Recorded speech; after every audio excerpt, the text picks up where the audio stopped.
नमस्कार, मी वृषाली कदम. जय महाराष्ट्राच्या coffee with Kadam या खास कार्यक्रमामध्ये आपल्या सगळ्यांचे स्वागत आहे. आज कॉफीमध्ये जी असामी आलेली आहे ती देखील खास आहे.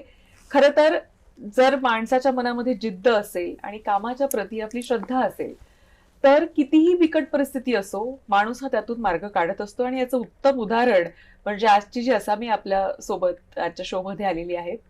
अतिशय बिकट परिस्थिती, संघर्ष आणि पेपर विक्रेता ते राजकारणी असा त्यांचा थक्क करणारा प्रवास.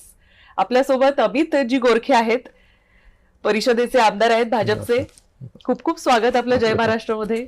1.5 वर्ष झालेलं आहे त्यांचं काम सुरू आहे आणि मला असं वाटतं या 1.5 वर्षांमध्ये अनेक प्रश्न जनतेचे आपण उपस्थित केलेले आहेत. ते अगदी सामान्य जनतेचे प्रश्न आहेत, त्याच्यामध्ये शहराचे प्रश्न आहेत.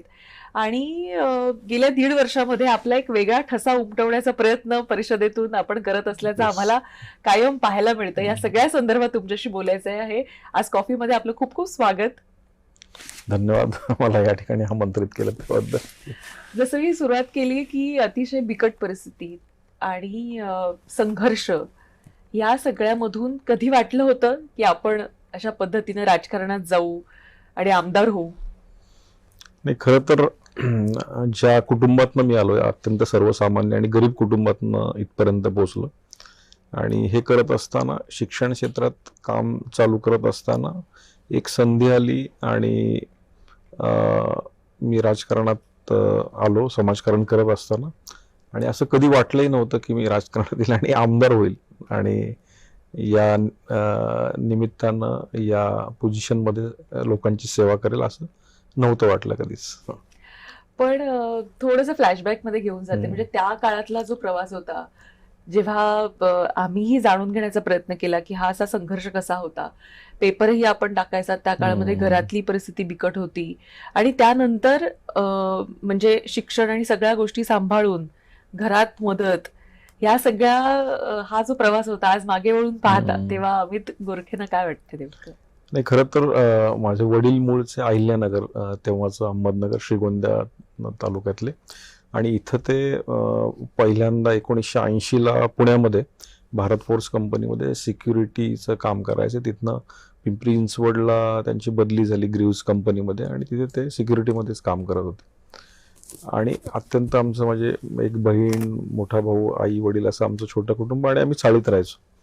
आणि त्यावेळेस वडिलांचा तुटपुंजा पगार, त्यामुळं त्याच्यात घर भागत नव्हतं. आणि त्याच दरम्यान वडिलांनी फ्लॅट घेतला, त्याचं कर्ज झालं.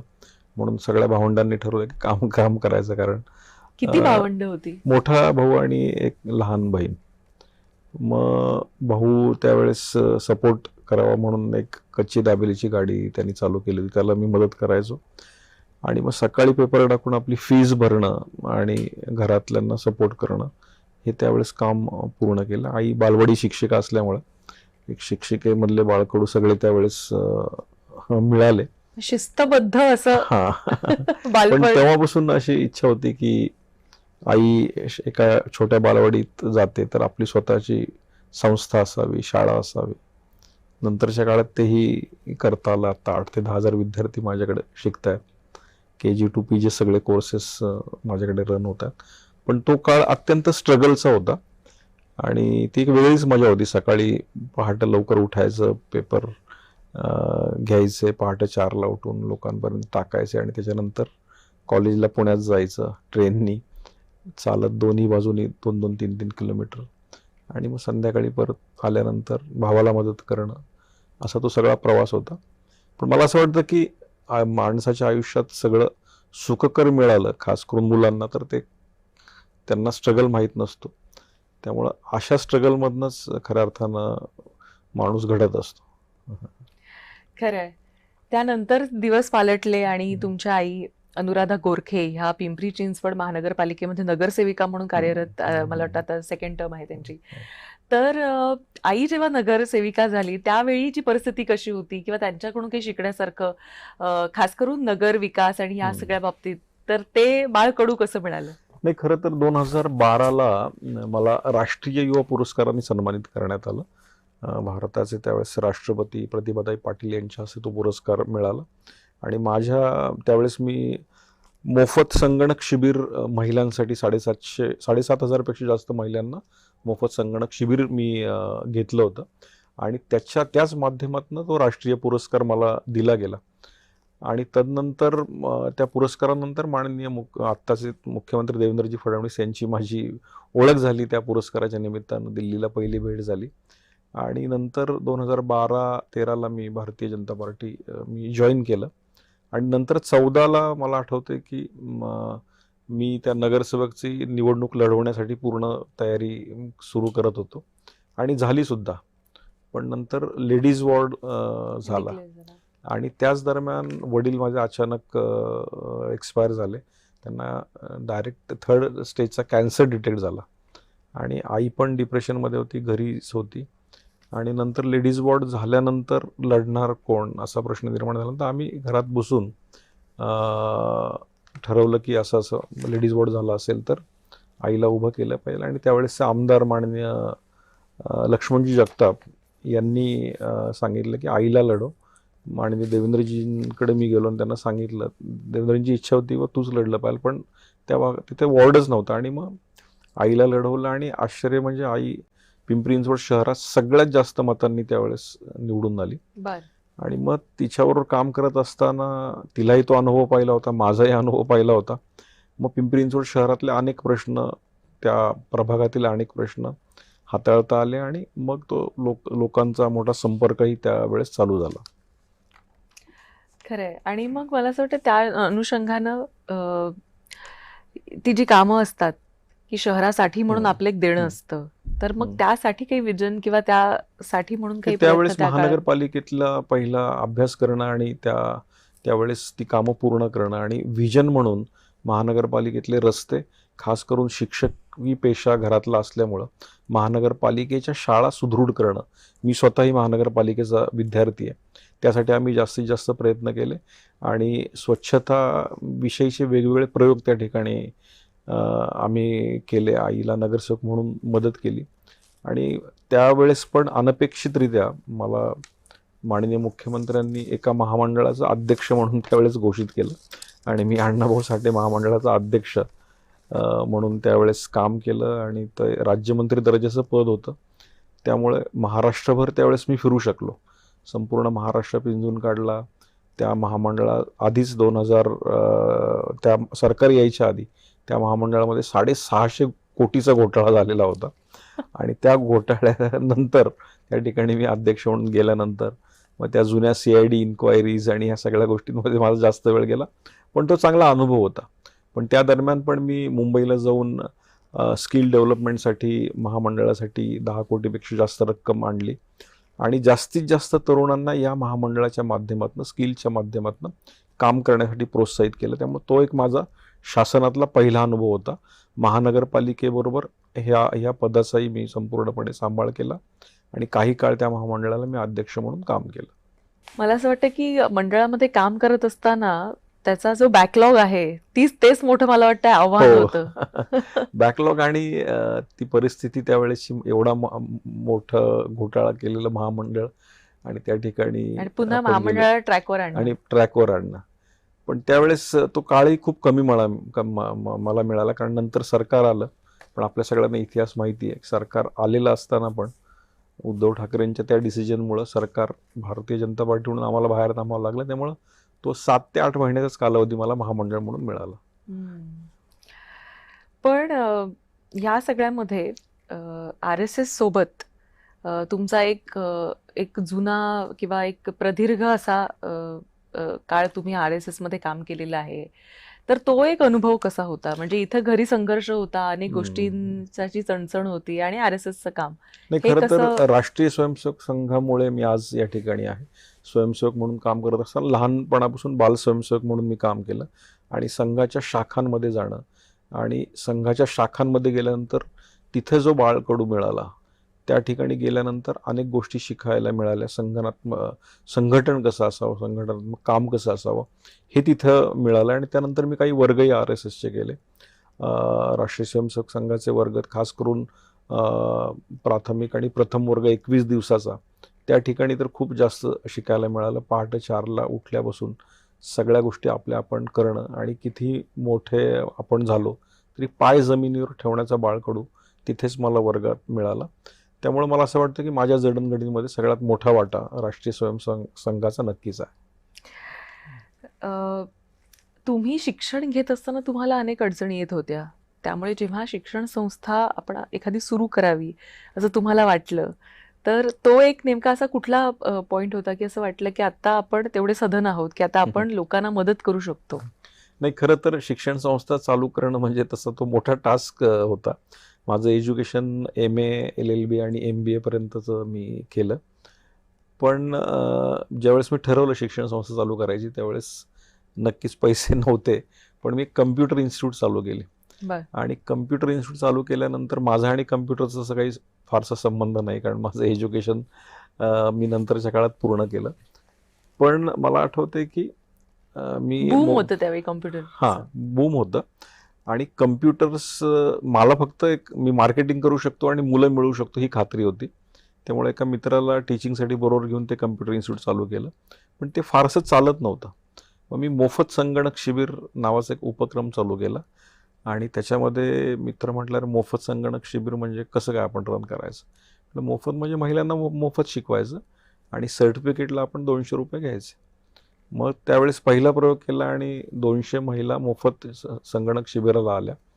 त्यांनी खूप चांगलं मित्रांनी शिकवलं. मी त्यात पर्सनल डेव्हलपमेंटचे लेक्चर्स घ्यायचो. आणि सर्टिफिकेटसाठी आम्ही 200 रुपये कंपल्सरी, म्हणजे शिकल्यानंतर कोणी सर्टिफिकेट मागतंच. मग 200 गुणिले 200 महिला, ते पहिलं इन्कम आमचं त्या ठिकाणी 40,000 रुपयाचं झालं महिन्यात. आणि मग असे मी पिंपरी चिंचवड शहरामध्ये अनेक संगणक शिबिरं घेतली. आणि त्या कॉन्ट्रीब्युशनमध्ये पहिलं त्या ठिकाणी संस्था 2003ला चालू केली, ज्याला आम्ही हॉटेल मॅनेजमेंटचं इन्स्टिट्यूट असं त्याला नाव दिलं. पहिलं त्या ठिकाणचं हॉटेल मॅनेजमेंटचं इन्स्टिट्यूट होतं. त्याला चांगला रिस्पॉन्स मिळाला. नंतर D.Ed कॉलेज, B.Ed कॉलेज असं भाड्याच्या बिल्डिंगमध्ये हे सगळं रन करत असताना 2008ला महाराष्ट्र शासनाकडे मी एका भूखंडासाठी फाईल पाठवली. त्यावेळेस काँग्रेसचं सरकार होतं, मी पॉलिटिक्समध्ये नव्हतो. आणि तीही फाईल पास झाली स्ट्रगल करून. 2.5 एकरचा भूखंड पिंपरी चिंचवड शहरामध्ये मोक्याच्या ठिकाणी मला मिळाला. आणि तो माझ्या आयुष्यातला सगळ्यात मोठा टर्निंग पॉईंट ठरला. मग त्याच भूखंडावर MBA कॉलेज आणि शाळा चालू केली. आणि आज त्याच ठिकाणी 6,000 ते 7,000 विद्यार्थी शिकतायत. आता आणखी 2 शाळा नवीन माझ्या येत आहेत. आणखी ज्युनियर कॉलेजेस आता नवीन चालू होत आहेत. पण हे झिरोतनं तिथपर्यंत पोहोचत असताना खास करून मला 2-3 नावं घ्यावी लागतील, ज्याच्यामध्ये सिम्बायसिसचे डॉक्टर शब मुजुमदार आहेत. त्याचबरोबर PD पाटील सर आहेत किंवा डॉक्टर एकबोटे सर आहेत, जे मॉडर्न कॉलेजचे आहेत. यांच्या संपर्कात मी कायम असायचो आणि एज्युकेशनमधली ती प्रेरणा आहे माझी. आणि डॉक्टर नरेंद्र जाधव त्यावेळेस कुलगुरू होते. सरांनी पण मला प्रचंड मदत केली. त्यामुळे एज्युकेशन क्षेत्रामध्ये काम करत असताना या सगळ्या लोकांकडे बघून माझी वाटचाल खऱ्या अर्थानं पुढे गेली. नाही, पण हा पण एक चॅलेंजच होतं की अशा पद्धतीने शिक्षण संस्था रन करणं. हो. आणि इतके विद्यार्थी आपल्याला मिळणं आणि त्यानंतर वेगवेगळ्या कोर्सेससाठी म्हणून वेगवेगळे इन्स्टिट्यूशन्स आपण निर्माण करणं. बरं, हे करत असताना असं केव्हा वाटलं की आता आपण पॉलिटिक्समध्ये ऍक्टिव्हली उतरायला हवंय? नाही, मला पॉलिटिक्समध्ये उतरावं असं कधीच वाटलं नाही.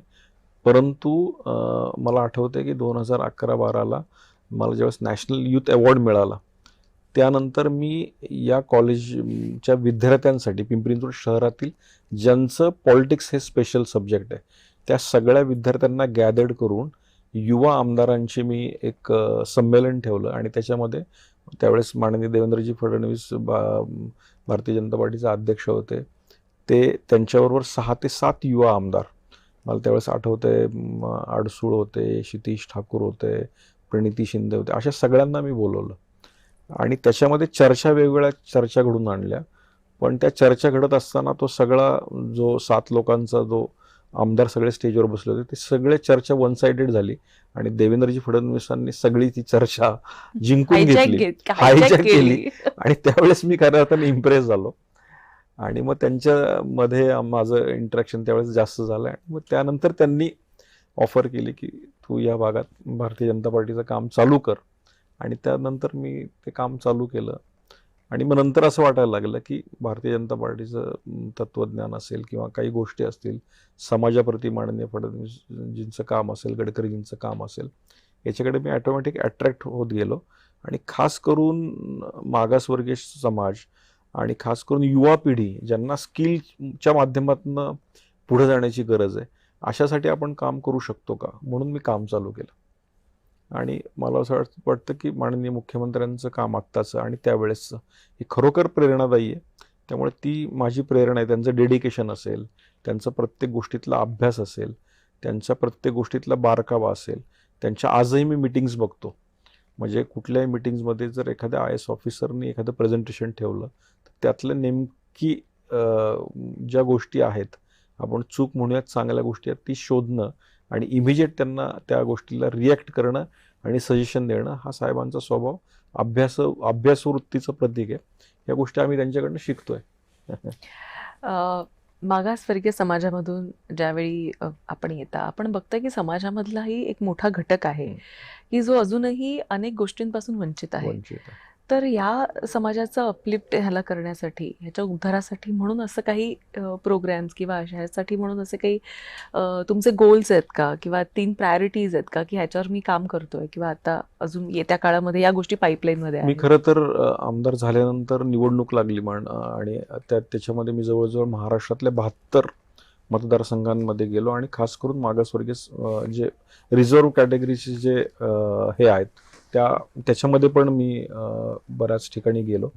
आणि गेल्यानंतर अनेक गोरगरीब कुटुंबांमध्ये गेलो आणि तिथली मी परिस्थिती पाहिली. तर अत्यंत बिकट आणि वाईट परिस्थिती, आणि एज्युकेशन नसल्यामुळं आज मागासवर्गीय समाजातले अनेक घटक असे आहेत की ज्यांच्यापर्यंत एज्युकेशन पोहोचलं नाहीये, तिथे मोबाईल पण त्यांच्याकडे नाहीये. म्हणून त्यांच्यासाठी काहीतरी करावं या भावनेने आज मी काम करत असताना संविधान संस्कार परिषद नावाची एक मी ऑर्गनायझेशन चालू केली, ज्या माध्यमातून तळागाळातील मागासवर्गीय मुलांना त्या ठिकाणी MPSC UPSCची माहिती देणं असेल किंवा स्किलच्या माध्यमातून त्यांच्यापर्यंत ते कोर्सेस आणि शासकीय योजना पोहोचवणं असेल, हे काम मी सातत्यानं करतोय.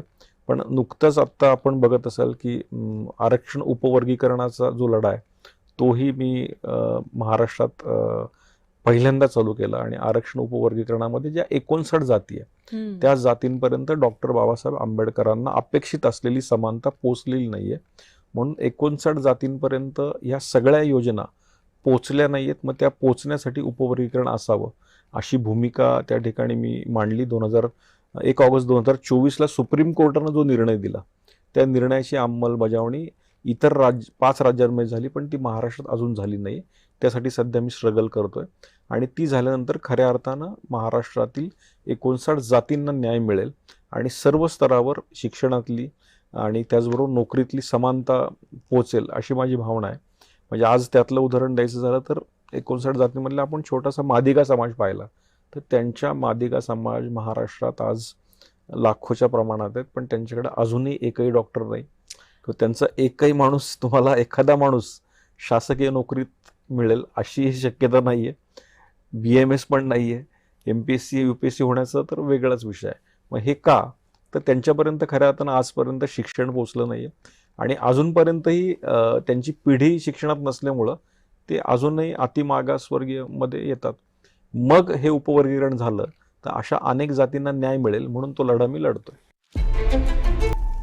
मला असं वाटतं स्किल डेव्हलपमेंट हा सुद्धा त्यांच्यापर्यंत पोहोचलेला नाहीये भाग. कारण खूप सुंदर काही कलाकृती किंवा खूप सुंदर काही प्रोडक्शन किंवा इव्हन बिझनेस या सगळ्यापासून सुद्धा ते अलिप्त आहेत. म्हणजे तुम्ही सरकारी नोकरीबद्दल बोलताय, पण स्वतःचा एखादा बिझनेस चालू करावा किंवा तो कशा पद्धतीनं सक्षमपणे पुढे घेऊन जावा ह्याचं सुद्धा नॉलेज नाहीये, किंवा त्यासाठी म्हणून सरकारी ज्या काही योजना आहेत त्याही दुर्दैवानं पोहोचलेल्या नाहीये. तर हे शेवटच्या घटकापर्यंत पोहोचावं यासाठी म्हणून येत्या काळामध्ये असं काही कराल का तुम्ही? नाही, नक्की तो माझा पूर्णपणे प्रयत्न राहील. कारण स्किलच्या माध्यमातून आता जास्तीत जास्त काम केलं पाहिजे आणि स्किलच्या माध्यमातून हे पोहोचण्यासाठी आज बार्टी असेल, RT असेल, अशा अनेक संस्था आहेत. महात्मा फुले विकास महामंडळ आहे, पण जनरली आजही लोक तिथपर्यंत पोहोचत नाहीये. आता कालच माझं चर्चा झाली माननीय प्रवीण दरेकरांनी एक सुशिक्षित बेकार जे खऱ्या अर्थानं चांगले चालक आहेत, त्यांच्यासाठी त्यांनी एक टॅक्सीची योजना, मुख्यमंत्री टॅक्सी योजना चालू केली. त्या माध्यमातून मी आता महाराष्ट्रातल्या अनेक मुलांना एक चांगला ड्रायव्हर व्हावं म्हणून प्रशिक्षण देऊन त्यांना एक टॅक्सी जी बिनव्याजी असेल अशा प्रकारची योजनेमध्ये मी काम करतोय. त्यात 200-300 मुलं सेट होऊ शकतात किंवा त्यांचं स्किल चेक करून त्यांना स्किलच्या माध्यमातून व्यवसाय मिळण्यासाठी महामंडळाच्या माध्यमातून मदत करण्यासाठी जी हेल्पलाईनही मी चालू केलेली आहे. त्यामुळं खऱ्या अर्थानं मागासवर्गीय ज्यांच्याकडे स्किल आहे त्यांना पुढं नेण्याचा जो काही प्रयत्न असेल तो मी 100% करतोय. त्यातलं एक उदाहरण द्यायचं झालं तर आमच्या अहमदनगर, अहिल्यानगर जिल्ह्यातील ज्याचे वडील केरसुनी विणण्याचे काम करायचे त्या मुलाला आत्ता एक आपण लोन प्रपोजल करून देतोय, झाल्याच जमा आहे. त्यांनी एक असं यंत्र आणलंय की हाताने केरसुनी, म्हणजे आपण लक्ष्मी म्हणतो जी दिवाळीला पूजली जाते, ती न करता ती डायरेक्ट मशीनमध्ये नायलॉनची केरसुनी बनवता येते. म्हणजे ही आधुनिकता झाली. वडील तेच काम करतात पण ते आधुनिक पद्धतीने आणण्यासाठी त्यांना फायनान्स करणं. आणि त्याचं असं म्हणणं आहे की संपूर्ण महाराष्ट्र दिवाळीच्या दिवशी लक्ष्मी ही घेतच असतो, पूजन होतच असतं आणि त्याचं प्रोडक्शन हे प्रचंड मोठं व्हावं त्या दृष्टीने साधारण 50 ते 60 लाख रुपये सुरुवातीला टाकून 20-25 करोडची कंपनी त्याला ती तयार करायची आहे. आणि मला वाटतं हे महाराष्ट्रातलं पहिलं असं प्रोडक्शन हाऊस असेल. एवढ्या मोठ्या प्रमाणात लोकांनाही रोजगार मिळेल आणि आधुनिकतेची जोड असल्यामुळे स्किलला चालना मिळेल, फिनिशिंग पण असेल आणि तो वेळ जो असेल. त्यामुळे मला असं वाटतं की आत्ताच्या युथमध्ये, मागासवर्गीय युथमध्ये अशा प्रकारच्या वेगवेगळ्या गोष्टी करण्याची धमक आहे. कन्सेप्ट्स आहेत आपण तिथपर्यंत त्यांना फायनान्स पोचण्यासाठी जी मदत आहे, शासकीय योजना पोचण्यासाठी मदत, ती माझ्याकडनं येणाऱ्या काळामध्ये होईल. नाही, खरंच आहे. म्हणजे आता आपण स्किल डेव्हलपमेंट हा विषय घेतला किंवा तुम्ही म्हणालात की असे अनेक असे छोटे छोटे घटक आहेत की ज्यांच्यामध्ये अद्यापही डॉक्टर किंवा इंजिनियर त्यांच्यातून घडलेले नाही आहेत. तर ह्या घटकांना कशा पद्धतीनं शासनाची धोरणं आहेत आणि त्यांना शिक्षणाची दारं त्या दिशेनं घेऊन जाणारी ओपन करता यावी यासाठी म्हणून मला असं वाटतं महामंडळ त्याही दिशेनं काम करत आहे. तुम्ही आता जसा एक मुद्दा उपस्थित केलात की देवेंद्रजी यांच्या वक्तृत्वावर किंवा त्यांच्या ज्या पद्धतीने त्यांनी त्या काळामध्ये तो हायजॅक केलेला, मला असं वाटतं की आताही विधानसभेमध्ये आणि परिषदेमध्ये तुम्ही पाहताय तर मला असं वाटतं मुख्यमंत्री आले की मुख्यमंत्र्यांना बऱ्यापैकी सगळ्याच विषयांची जाण असते. पण मला असं वाटतं की त्यांचं हे कसबही आहे की ते सगळेच विषय कृतीनं हे करत असतात. आता ह्या सगळ्यामध्ये त्या मुख्याध्यापकाच्या भूमिकेत देखील आहेत आणि कालच तुमची परीक्षा देखील झालेली आहे, प्रशस्ती पत्रक तुम्हाला मिळालेलं आहे. तो एक कसा अनुभव होता की आता म्हणजे तुम्ही तो एक अनुभव पाहिलात की RSSच्या शिस्तीचा अनुभव पाहिलात, त्यानंतर गेली 1.5 वर्ष तुम्ही वेगवेगळे प्रश्न उपस्थित करताय, मग ते मागासवर्गीय समाजाचेही करताय, शहराच्या आधुनिकते संदर्भातलेही करताय. हे याची सांगड घालत असताना रिपोर्ट कार्डवर नेमकं काय आलं हे जाणून घेण्याची रिपोर्ट कार्ड म्हणजे भारतीय जनता पार्टी किंवा आमचे अध्यक्ष रवींद्रजी चव्हाण असतील, मागील अध्यक्ष चंद्रशेखर बावनकुळे असतील किंवा माननीय देवेंद्रजी फडणवीस असतील, यांच्याबरोबर काम करण्याची संधी मिळाली हे आमच्या सगळ्यांचंच भाग्य आहे. माननीय नरेंद्रजी मोदी ज्या पद्धतीनं काम करतायत, पण हे सगळं करत असताना भारतीय जनता पार्टीकडे एक ट्रॅकिंग सिस्टीम आहे. आपला आमदार, आपला नगरसेवक प्रॉपर काम करतोय का? म्हणजे माझी विधान परिषदेला ज्यावेळेस निवड झाली त्यावेळेसही ते रिपोर्ट कार्ड नक्कीच बघितलं गेलं असेल. आणि आमच्याकडे एक सिस्टीम आहे, कुठलंही काम केल्यावर ते सरळ ॲपला डाउनलोड करणं. मग सरळ ॲपच्या माध्यमातून सोशल काम, सामाजिक काम केंद्रापर्यंत पोचतं, राज्यातल्या आमच्या भारतीय जनता पार्टीच्या अध्यक्षांपर्यंत पोचतं आणि ह्याचं प्रॉपर रिपोर्टिंग एक tracking system Bharatiya Janata party करते. आणि काल तर आम्हाला सगळ्यांनाच अनपेक्षित होतं, ते रिपोर्ट कार्ड सगळ्या आमदारांच्या हातात आलं आणि आमचा रिपोर्ट काय तो आम्हाला कळला. आणि कळल्यानंतर माननीय मुख्यमंत्री देवेंद्रजी फडणवीस असतील, रवींद्रजी चव्हाण असतील, यांनी प्रॉपर पद्धतीनं आम्हाला गाईडही केलं आणि पुढच्या वेळेस अशा पद्धतीचं रिपोर्ट कार्ड जर लूज असेल तर त्याचं काय होईल तेही सांगितलं.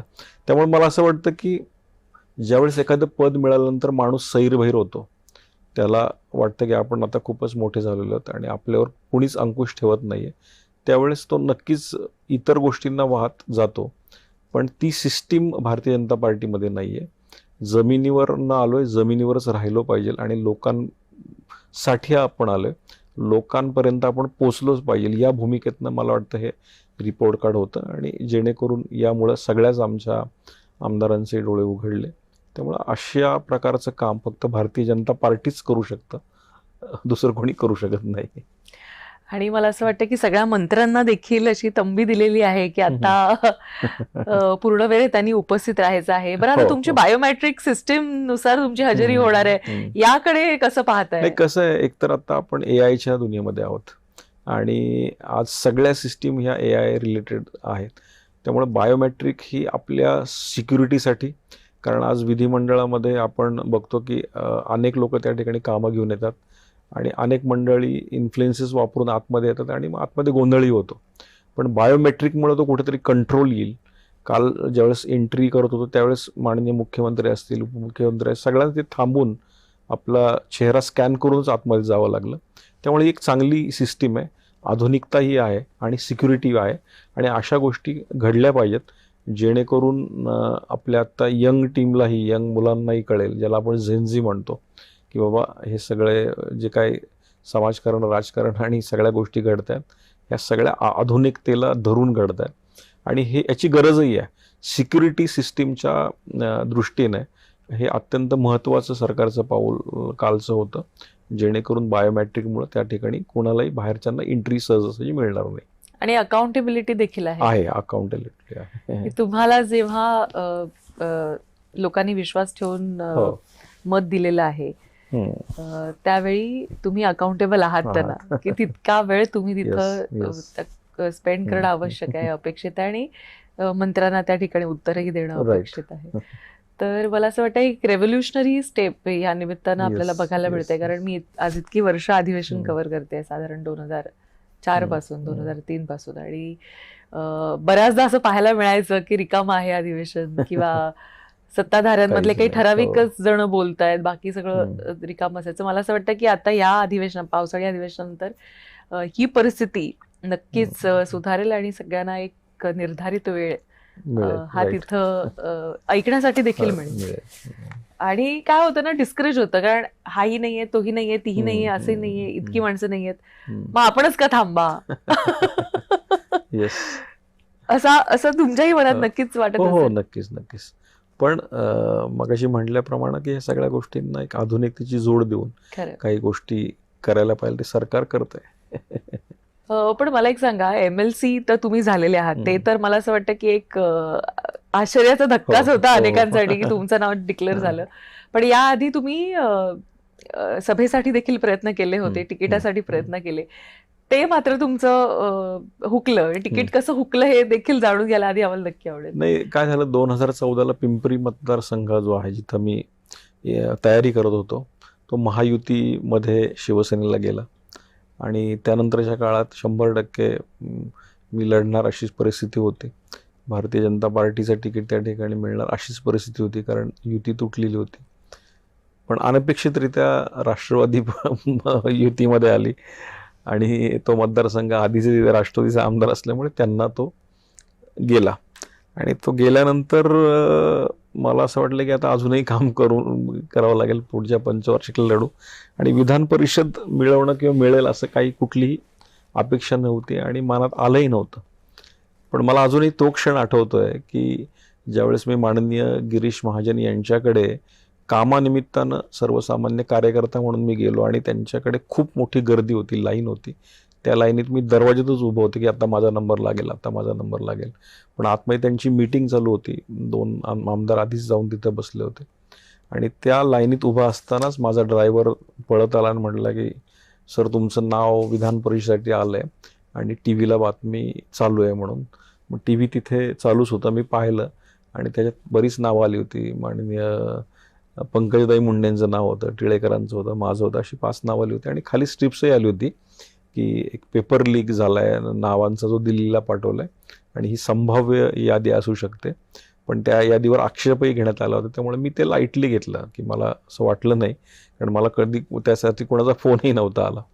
पण मग 1-1.5 तासांनी ज्यावेळेस दरवाजा उघडला, माननीय दानवे साहेब, महाजन साहेब आतमध्ये बसले होते त्यांनी मला बघून आतमध्ये घेतलं आणि दरवाजा लावून घेतला. दानवे साहेब म्हणले, अरे तू येडा इथं काय करतो म्हटलं, तू आमदार झालाय, आमची मीटिंग झाली, तुझं नाव फायनल झालंय, तुला कोणी कॉल नाही केला का? म्हटलं नाही केला. मला त्या वेळेस पण असं वाटलं नाही की खरंच झालंय, म्हणून मी साहेबांना कॉन्टॅक्ट करण्याचा प्रयत्न केला, पण स्वभावाप्रमाणे काय ते मला मी आला पार्टी ऑफिसमधनं. मग गेले त्या 24 तासात मला सगळे डॉक्युमेंट्स गोळा करावे लागले. पण तो माझ्यासाठी मतदारसंघात जाऊन सगळ्या गोष्टी रात्रभर जागलो आणि ते सगळे डॉक्युमेंट्स गोळा करून दुसऱ्या दिवशी सकाळी 9ला येऊन फॉर्म भरायचा होता आणि मग तो फॉर्म भरला. पण तो त्याच्यानंतरही मला म्हणजे शपथविधी झाल्यानंतर पण म्हणजे मला असं झोपेतून उठल्यावर असं वाटायचं मी खरंच आमदार झालो का, कारण ती गोष्टच अनपेक्षित होती. पण ती घडली आणि भारतीय जनता पार्टी हा सर्वसामान्य कार्यकर्त्याला न्याय देणारा पक्ष आहे हे त्यावेळेसही सिद्ध झालं. कारण त्यावेळेसची बरीच नावं, 4-5 नावं ही परिचित होती, पण एक सर्वसामान्य कार्यकर्त्याला न्याय दिल्याची भावना संपूर्ण महाराष्ट्राला होती. आणि सगळ्यात महत्त्वाचं, महाराष्ट्राच्या इतिहासामध्ये आमच्या समाजातील मी पहिला माणूस आहे की ज्याला विधान परिषद दिली. भारत स्वतंत्र झाल्यापासून आज तागायत कुठल्याही पक्षाला वाटलं नाही की माझ्या समाजाच्या माणसाला विधान परिषद किंवा राज्यसभा द्यावी. त्यामुळं भारतीय जनता पार्टीनं हा बहुमान आमच्या समाजाला दिला, त्याचा एक वेगळा आनंद होता. नक्कीच. मला असं वाटतं की आपण पाहिलेलं आहे की अनेक नेते जे असतात ते लॉबिंग करतात. मला वाटतं परिषदेचं लॉबिंग तर फार महागातही पडतं असं नेहमीच म्हटलं जातं की परिषद, पण तुमचा अनुभव वेगळाच होता. नाही, अनुभव म्हणजे भारतीय जनता पार्टीमध्ये असं काही लॉबिंग वगैरे चालत नाही. आणि इथे अनपेक्षित ज्यांना म्हणजे तो इतिहासच आहे, कितीतरी नावं अशी आहेत की अनपेक्षित आलेली आहेत, खासदार आमदारांपर्यंत ती पोचलेली आहेत. आणि पुन्हा एकदा मी तेच सांगतो की हे भारतीय जनता पार्टीमध्येच घडू शकतं.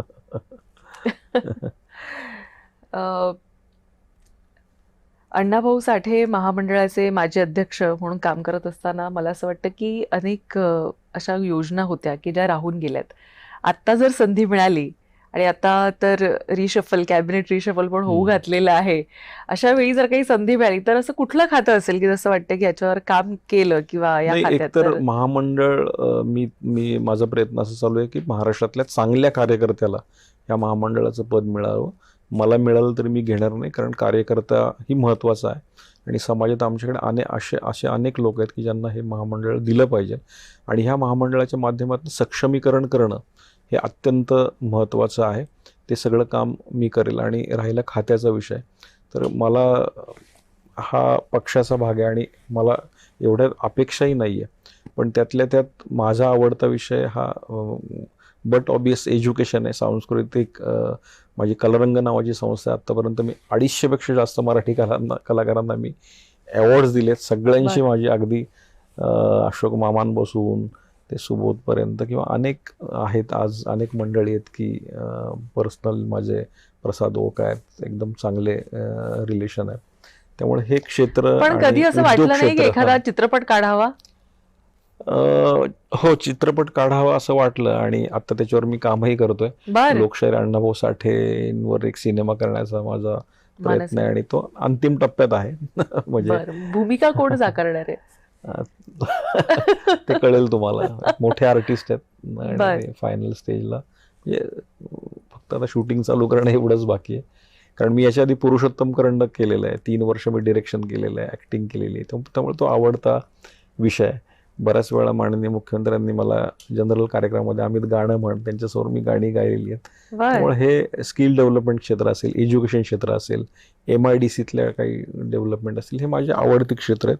त्यात काम करायला मला नक्की इन फ्युचर आवडेल.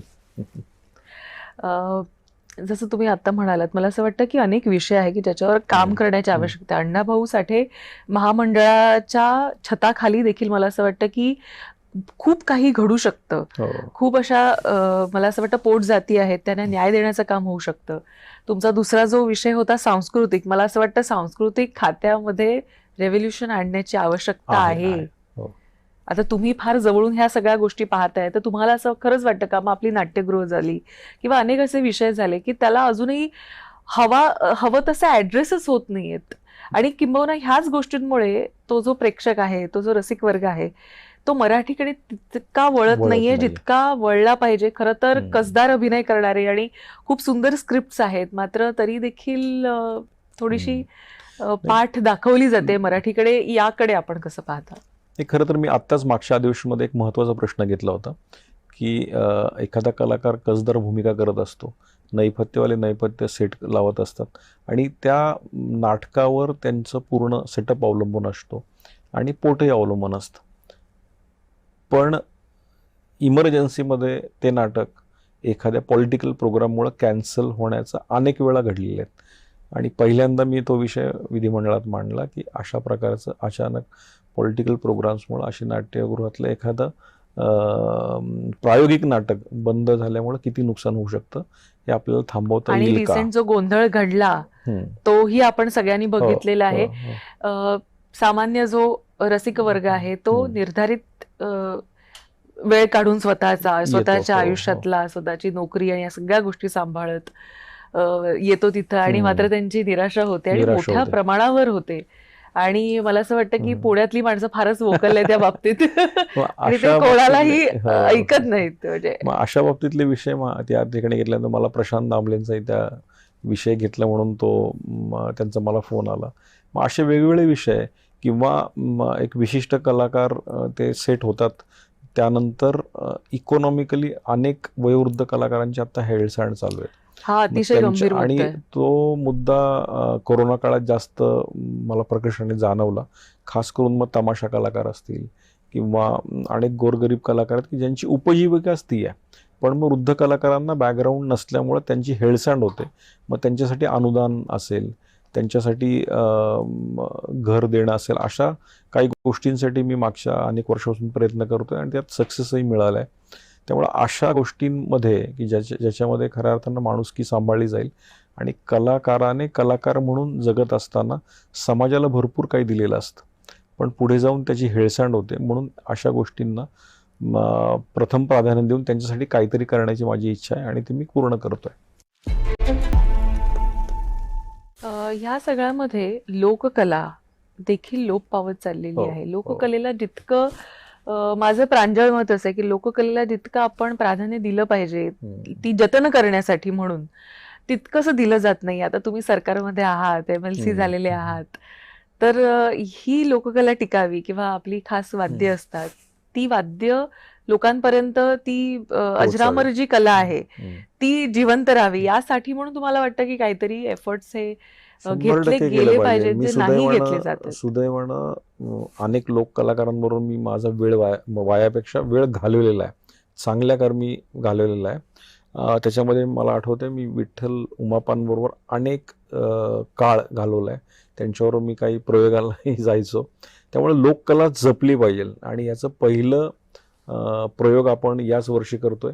लोककलाकारांचं पहिलं संमेलन आपण पुण्यात करतोय. आमची त्याची तारीखही ठरलेली आहे आणि पहिल्यांदा महाराष्ट्र सरकारला बरोबर घेऊन हे लोककलावंतांचा पहिला मेळावा, ज्याला आम्ही समरसता असं नाव दिलंय, ते बालगंधर्व रंग मंदिरात पुढच्याच महिन्यात होतंय. माननीय मुख्यमंत्री माननीय आशिष शेलारांना आम्ही विनंती केली की आपण या संमेलनाला यावं. त्यात महाराष्ट्रातल्या छोट्या छोट्या गावांमधले अनेक कलाकार पहिल्यांदा एका छताखाली येत आहेत आणि या माध्यमातून कलावंत हे एकत्र येतील आणि एकत्र आल्यामुळं खऱ्या अर्थानं त्यांच्या वेदना, त्यांच्या भावना पुढे जाऊन त्यांना आपल्याला सरकारी दरबारात काय मिळालं पाहिजे हे नेमकं कळणार आहे. मध्यंतरी तमाशा कलाकार नारायण गावचे त्या तमाशा कलाकारांवर हल्ला झाला, त्यावेळेसही मी तो विषय प्रामुख्यानं घेतला आणि हल्ला होण्याचं कारण म्हणजे काही लोकांना ते तमाशा कलाकार पडत नव्हते म्हणून. पण ही परंपरा आहे आणि ह्या परंपरा जपल्या पाहिजेत. आणि सगळ्यांना माहिती आहे की आपल्या विठाबाई नारायणगावकर ज्यांनी खरा कलाकार म्हणून त्या जगल्या आणि फक्त जगल्या नाहीत, संपूर्ण देशामध्ये त्या अजरामर झाल्या. भारत पाकिस्तान युद्धामध्ये ज्यावेळेस युद्ध चालू होतं, सैनिकांना रात्रभर त्यात जागावं लागतं आणि मग जागावं लागत असताना त्यांच्यासाठी एंटरटेनमेंट काहीतरी व्हावं म्हणून ह्यांना विठाबाई नारायणगावकरांना त्या ठिकाणी भारत सरकारने बोलवलं होतं. अशा प्रकारचे कलाकार आपले राहिले पाहिजेत. त्या विठाबाई नारायणगावकरांच्या नावाने त्या नारायणगावमध्ये एक चांगलं स्मारक व्हावं, ज्या ठिकाणी ती कला जगेल, अशासाठी आपण प्रयत्न करतोय. अण्णाभाऊ साठेंचं स्मारक आपण मुंबईला चिराग नगर येथे करतोय. SRAचा व्हायटल प्रोजेक्ट तो आपण सँक्शन केलाय. 260 कोटी रुपयाचं त्या स्मारक आहे आणि येणाऱ्या 1 ऑगस्टला म्हणजे अण्णाभाऊ साठेंच्या जयंतीच्या दिवशी त्याचं भूमिपूजन व्हावं यासाठी मी सरकारकडे आग्रह करतोय. त्यामुळं अशा कला जपण्यासाठीचे सगळे प्रयत्न माझ्या माध्यमातून होतात आणि येणाऱ्या काळामध्ये ते होणार आहे. आणि या 1.5 वर्षामध्ये असे अनेक प्रश्न मी त्या ठिकाणी मांडलेत की ज्याचा खऱ्या अर्थानं प्रभाव पडलाय आणि त्याचे GR निघालेले आहेत याचाही मला अभिमान आहे. मी त्या मुद्द्यावर येते कारण मी जसं म्हटलं सुरुवातीला की साधारण 1.5 वर्ष झाले तुमच्या कारकिर्दीला. मात्र या 1.5 वर्षांमध्ये तुम्ही अनेक प्रश्न उपस्थित केलेले होते. बऱ्याचदा असं पाहिलं जातं की आमदार उठतात, प्रश्न उपस्थित करतात आणि त्यानंतर पुढे त्यांचं काय होतं, त्याचा फॉलोअप कसा घेतला जातो आणि तुम्ही कसा घेता, कारण तुमची जरा चिकाटू वृत्ती आहे तर कसा घेता आणि असे किती मुद्दे तुमचे आतापर्यंत मार्गी लागलेले आहेत असं तुम्हाला? असे अनेक मुद्दे मार्गी लागलेत, पण त्यातल्या त्यात गव्हर्नमेंटनी ज्याला शासकीय धोरण केलंय असे 3 ते 4 महत्वाचे मुद्दे आहेत. त्यात सगळ्यांना कल्पना असेल की पुण्यातल्या एका हॉस्पिटलचा एक मुद्दा माझ्या PAच्या बाबतीत घडला होता आणि तो घडल्यानंतर त्या ठिकाणी मी माझ्याच सरकारच्या विरोधात स्ट्रगल केलं, भांडलो आणि आता एक GR पारित झालाय की त्यावेळेस माझ्या PAच्या पत्नीला उपचार मिळाला नव्हता, डिपॉझिट भरलं नाही म्हणून. त्यानंतर सरकारने एक GR काढला की कुठल्याही सर्वसामान्य माणसाला अशा हॉस्पिटलमध्ये विदाऊट डिपॉझिट तातडीनं ॲडमिशन द्यावं. तो GR त्यानंतर निघाला. नंतरच्या काळामध्ये महाराष्ट्रात फिरत असताना अनेक गावांमध्ये मी परिस्थिती पाहिली की स्मशानभूमी माणूस मेल्यानंतरही उपलब्ध होत नाही, कारण का तर तो मागासवर्गीय म्हणून एक गाव एक स्मशानभूमी व्हावी यासाठी लक्षवेधी मी मागच्या वेळेस लावली आणि अनेक गावांची उदाहरणं दिली. अनेक गावांमध्ये असं घडलं होतं की स्मशानाला तो माणूस मागासवर्गीय म्हणून तिथले प्रस्थापित लोक त्यांना तिथे जाळू देत नव्हते. मग काही लोक आपल्या शेतात जाळायची, पण ज्यांना स्वतःचं शेत नाही त्यांना रोडवरही जाळू दिलं जात नव्हतं. तो मुद्दा मी प्रकर्षाने मांडला, त्याची एक भूमिका ठरली, त्याचं एक धोरण ठरलं. स्मशानभूमी डेव्हलपमेंटची एक समिती तयार झाली, त्याच्यावर मी स्वतः काम करतोय. माननीय मंत्री गोरेसाहेब अध्यक्ष आहेत, त्याला आता येणाऱ्या काळामध्ये चांगला निधी येणार आहे आणि एक गाव एक स्मशानभूमी हे धोरण शासनाने त्यानंतर ठरवले आणि त्याच्यावर इम्प्लिमेंटेशन चालू आहे. हा एक धोरण ठरलं. मागच्या अधिवेशनामध्ये मी आणखी एक विषय घेतला होता की अनेक मागासवर्गीय लोक मागासवर्गीय सर्टिफिकेट घेऊन सरकारी नोकऱ्यांमध्ये कामाला लागतात. ते क्लार्क होतात, पोलीस होतात, अधिकारी होतात. पण हे सगळं झाल्यानंतर ते विसरतात की आपण हिंदू मागासवर्गीय म्हणून कामाला लागतो, म्हणून ते ख्रिश्चन धर्माकडे ऑटोमॅटिक वळतात आणि आपला धर्म विसरून जातात. मग असे काही लोक जे आपला धर्म विसरलेत आणि अशा चालीरीती करतायत, अशांचा मी एक मुद्दा त्या ठिकाणी मांडला. त्याचाही गव्हर्नमेंटने GR काढला. अशा चालीरीती नंतरच्या काळात आपली जात बदलून जर कोणी करत असेल, त्याची कंप्लेंट जर कोणी तक्रार केली तर त्या माणसाची नोकरी जाऊ शकते किंवा त्याला परत आपल्या धर्मात यावं लागू शकतं. असं धोरण त्या ठिकाणी आणलं गेलं, त्याचाही GR निघाला. त्यामुळे अशा प्रकारच्या गोष्टी करत असताना हे 3-4 महत्त्वाचे GR जे आयुष्यभरासाठी त्या ठिकाणी इम्प्लिमेंट होत आहेत हे केल्याची भावना मला आहे. आता येणाऱ्या अधिवेशनांमध्ये पण माझे काही महत्त्वाचे विषय आहे. मागाशी मी सांगितल्याप्रमाणे आरक्षण उपवर्गीकरणाचा विषय जो आयुष्यभर सगळ्यांना हा अतिशय महत्त्वाचा विषय आणि तुम्ही वारंवार उपवर्गीकरणाचा मुद्दा मांडत असता. आरक्षण उपवर्गीकरणाची खरंच गरज का आहे असं तुम्हाला वाटतं आणि याचा कसा फायदा होईल असं वाटतंय? खरं तर आरक्षण उपवर्गीकरण मी मगाशी सांगितल्याप्रमाणे सुप्रीम कोर्टाचे आदेश आहेत. भूषण, गवई आणि 7 खंडपीठानं 6 वर्सेस 1 असा तो निकाल दिला आणि मी सांगितल्याप्रमाणे की 59 जातींमध्ये आरक्षण आतापर्यंत पोचलेलं नाहीत. ज्या जाती सुधारल्यात त्यांना ह्याचा काहीच धोका नाहीये, पण ज्या असुधारित जाती आहेत त्यांना याचा फायदा होईल. त्यात शिक्षणामध्ये त्यांना फायदा होईल, स्पर्धा परीक्षांमध्ये फायदा होईल किंवा तुम्हाला आज आरक्षित भूखंड MIDCचे असतात तेही मिळत नाही, त्यात फायदा होईल. स्किल डेव्हलपमेंटमध्ये फायदा होईल. मला असं वाटतं की ज्या जातींना आजपर्यंत सरकारी नोकऱ्यांमध्ये प्रतिनिधित्व नाहीये, MPSC UPSC मध्ये प्रतिनिधित्व नाहीये, अशा लोकांना या आरक्षण उपवर्गीकरणाचा नक्की फायदा होईल. आणि ज्या सुधारित जमातीत त्यांना तोटा नक्कीच होणार नाही, पण सुधारितमध्येही आज अनेक लोक आजही वंचित आहेत, त्यांना याचा फायदा होईल. डॉक्टर बाबासाहेब आंबेडकरांना अपेक्षित असलेली समानता आणण्यासाठी आरक्षण उपवर्गीकरण व्हावं ही माझी भूमिका आहे. पुन्हा एकदा जरा शिक्षणाकडे येते. खरं तर मातंग समाजामधले, महाराष्ट्रामधले सगळ्यात उच्च शिक्षित असे आपण तरुण आहात. संकट असतील, अनेक गोष्टी, या सगळ्यांवर मात करत आज इथपर्यंत आपण आमदार म्हणून आपली कारकीर्द सुरू झालेली आहे. रोजगार भिमुख शिक्षण असावं असं तुम्हाला वाटतं का? कारण आता नीटच्या पेपरफुटीचे प्रकरण आपण बघितलेले. शिक्षण पद्धतीमध्ये थोडा बदल होणं, अमेंडमेंट होणं आवश्यक आहे असं तुम्हाला वाटतं का? आणि त्यासाठी म्हणून तुम्ही काय कराल? शिक्षण पद्धतीमध्ये 100% बदल झाला पाहिजे आणि त्याच्यासाठी केंद्र सरकारने आता नवीन शैक्षणिक धोरण आणलंय आणि त्या नवीन शैक्षणिक धोरणामध्ये अनेक गोष्टी आहेत.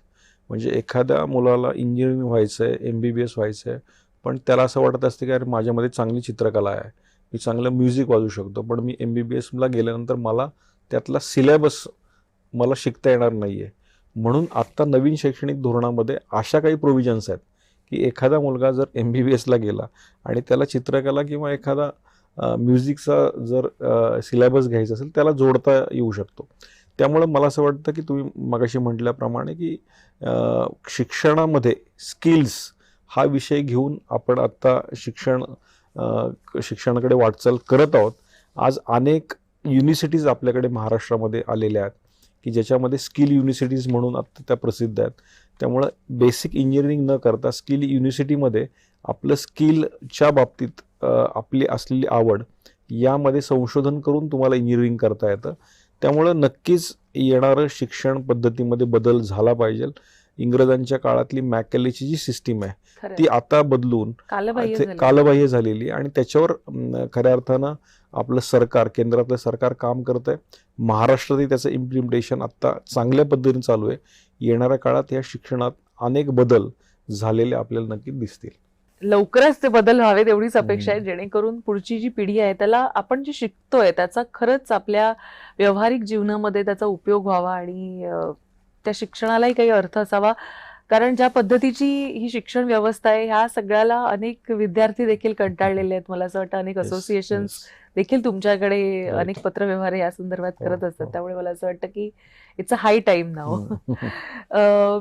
तुमच्या पत्नी त्या देखील डॉक्टर आहेत, तर त्यांची कशी साथ मिळते या सगळ्यामध्ये? नाही, खरं तर आता सगळ्यात जास्त साथ तिचीच मिळते, कारण मी घरी खूप कमी असतो आणि कमी असताना ती डॉक्टर आहे, BMS आहे, परंतु तिने पण नंतरच्या काळात MBA पूर्ण केलं आणि तिने PhD केली हॉस्पिटल मॅनेजमेंटमध्ये. आणि आता हे सगळं करत असताना घरात मुलांना सांभाळून शिक्षण संस्था सांभाळणं असेल आणि इतर सामाजिक काही कार्यक्रम सांभाळणं ही ती अत्यंत चांगल्या पद्धतीनं करते. त्यामुळं ती आज सगळ्या गोष्टी माझ्या महत्त्वाच्या व मुलांचा अभ्यासापासून सगळ्या गोष्टी ती सांभाळत असताना मला ते टेन्शन थोडंसं कमी आहे.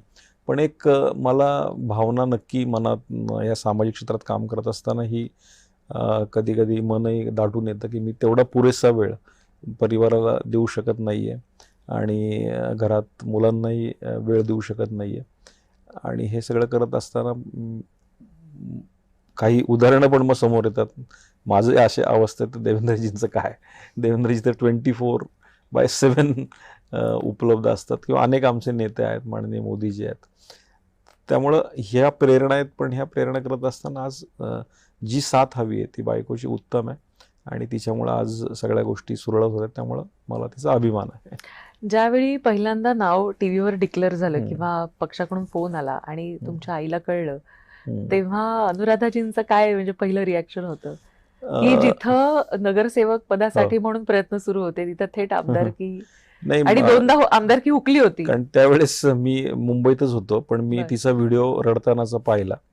प्रचंड ती रडली आणि आमदार म्हणून नियुक्ती झाल्यानंतर तिच्या जे स्वप्न होतं 2दा ते हुकलं होतं माझं तिकिटामुळं, त्या भावना तिच्या दाटून आल्या आणि आम्हाला त्यावेळेस सगळ्यांना वडिलांची प्रचंड आठवण आली की वडील असते तर आज किती आनंदी झाले असते.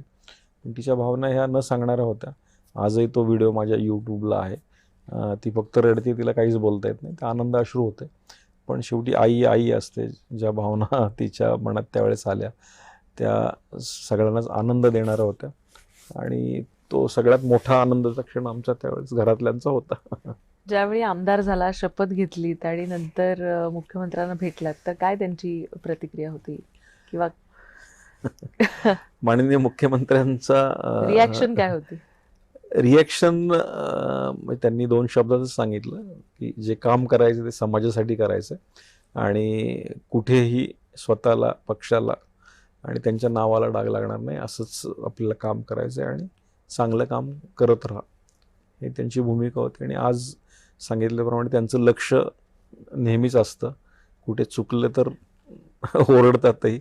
त्यांचा ओरडा मीही 1-2दा खाल्लेला आहे आणि ओरडा दिल्याशिवायही पण आपल्याला काही गोष्टी चुकलेल्या कळत नाही. पण हा ओरडा पुढच्या ह्याच्यासाठीच असतो, आणखी चांगलं आणि सुदृढ काम करण्यासाठी असतो. त्यामुळं त्याच्यात वेगळं असं काही नाही, पण नेहमीच त्यांचं मार्गदर्शन हे आम्हाला लाभलेलं आहे.